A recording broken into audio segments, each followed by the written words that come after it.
Hello guys and welcome to my YouTube channel. मैं बंटी वर्मा नई video के साथ। और आज का वीडियो है हमारा लेक्चरर हॉल कॉम्प्लेक्स पे।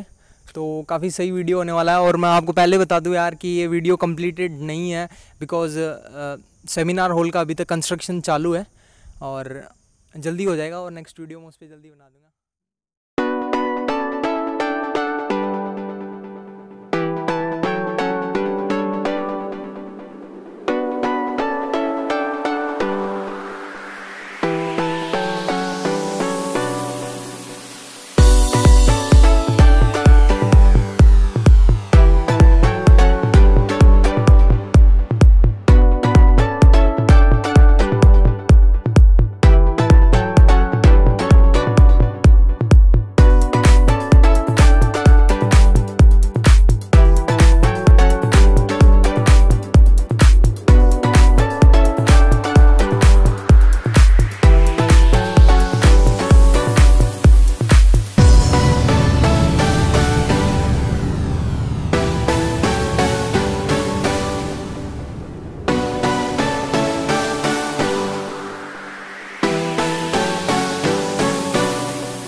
थैंक यू गाइज यार वीडियो देखने के लिए, और वीडियो अच्छी लगी हो तो यार लाइक कर देना, शेयर कर देना, और कमेंट सेक्शन में बता भी देना कैसी थी वीडियो, और देखते रहना यार।